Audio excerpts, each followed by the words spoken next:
Let's play a game. There is a red button in front of you. If you push it, a person you don't know somewhere in the world dies. Instantly. No pain, nobody will ever know you did it. And in return, you get $10 million, cash, tax-free. Do you push it? Most of you are saying, no, I am not a murderer. Okay, what if I make it 100 million? What if I make it a billion? What if I say, if you don't push it, your family goes bankrupt? Suddenly, the no becomes a maybe. We all like to think we have morals, but history shows that morals are often just a lack of opportunity. Today, we are going to find your price tag. We believe we are incorruptible because we have never been truly tested. It is easy to be honest when you are not starving. It is easy to be loyal when nobody is offering you a better deal. Psychologically, we suffer from the holier-than-thou bias. We overestimate our own virtue. But look at the world. Politicians, CEOs, influencers, they didn't start as villains. They started like you, until the money was put on the table. You aren't good, you are just untested. You say you wouldn't do something terrible for $1 million, but you are doing something terrible for $20 an hour. You are selling your life. Every day, you wake up, go to a job you hate, listen to a boss you despise, and swallow your pride. Why? For a paycheck. You are selling your time, which is your most limited resource, at a wholesale discount. You aren't waiting for the $10 million deal. You are already selling pieces of your soul on a monthly subscription plan. Have you ever seen something wrong at work but said nothing because you needed the job? That was the moment you sold your voice. Corporate culture is built on buying silence. They call it professionalism. Realists call it bribery. We criticize corrupt officials, but we turn a blind eye to our own office politics to secure a promotion. The price of your silence wasn't millions. It was just a steady income.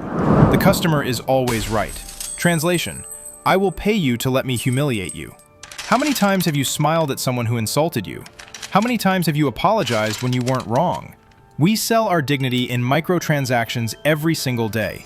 We become dancing monkeys for clients, for likes, for approval.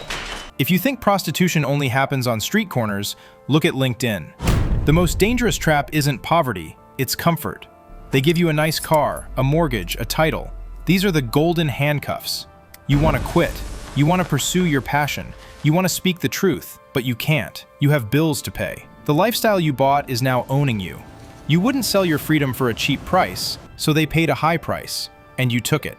Comfort is the enemy of courage. What is the price of a dream? Apparently, it's about $60,000 a year. That's the average salary people accept to give up on what they truly wanted to be. You traded the possibility of greatness for the guarantee of mediocrity. You sold the artist, the explorer, the inventor inside you, and the buyer was fear. You didn't sell out to a villain, you sold out to safety. It's not just about money anymore. You said you'd never let strangers watch you in your bedroom. But you carry a tracking device, your phone, everywhere. You give your fingerprints, your Face ID, your location, your deepest secrets to corporations. For what?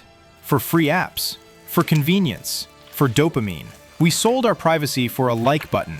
That is the cheapest sale in human history. Here is how corruption happens. It's not an explosion, it's a slow leak. You don't wake up one day and decide to be unethical. You compromise a little bit today, a little bit more tomorrow. Just this once. Everybody does it. I had no choice. This is the boiling frog effect. By the time you realize you have sold your soul, the transaction was completed years ago. You didn't sell it in bulk, you sold it by the gram. The human brain is a master lawyer. It can defend any crime. When we sell out, we don't say, I am greedy. We say, I am doing it for my family. I am being realistic. I will do good things with the money later. This is how we sleep at night. We rationalize the price tag. But deep down, in the silence of 3 a.m., you know the truth. The mask falls off when you are alone. Paradoxically, we chase money to buy freedom. We call it fuck you money, the amount where you can say no to anyone. But the irony is, in the process of getting that money, you have to say yes to everyone. You enslave yourself for 40 years hoping to buy freedom for the last 10. You are running a marathon to win a pair of shoes, but you ruin your feet running. Is the price of the freedom worth the slavery required to get it? So, does everyone have a price? Maybe. But there are things that lose their value the moment they are sold. Love, trust, reputation. You can buy sex, but not intimacy. You can buy followers, but not respect. The moment you put a price tag on these things, they cease to exist. The only way to win this game is to define your non-negotiables, the things that are not for sale, no matter how many zeros are on the check. If you realize today that you have sold out, don't panic. You can buy your soul back, but it will cost you. It will cost you comfort. It will cost you luxury. It might cost you friends. You have to start saying no. No to the unethical boss. No to the toxic client. No to the easy money. Redemption is expensive, but it is the only luxury worth paying for. Let's fast forward to the inevitable. Imagine you are in a box. The lid is closed. The dirt is falling.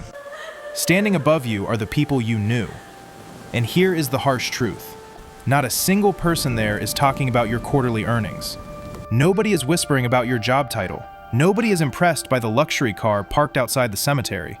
At your funeral, people only talk about two things: how you made them feel and what you stood for. There is a difference between resume virtues and eulogy virtues.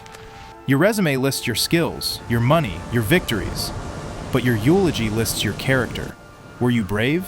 Were you kind? Did you protect the weak? Or did you just protect your wallet? If you spent your life selling your integrity for comfort, the silence at your funeral will be deafening. People will show up out of obligation, not out of love. The ultimate tragedy in life is not dying poor. It is dying as the richest corpse in the graveyard, with a soul that went bankrupt years ago. Your bank account stays here. Your reputation is the only currency you take with you. Do not let "sold to the highest bidder" be the epitaph on your tombstone. Make sure it reads, "Here lies someone who could not be bought." You think you are priceless? Let's do the math. Here is your challenge. Calculate your hourly wage. Let's say it's $15. Now, think of the last time you swallowed your pride, lied, or ignored your values at work. Take that event. Look at your hourly wage. That is the price you sold your dignity for, $15. Write that number on a piece of paper. Stick it to your mirror. Look at it every morning.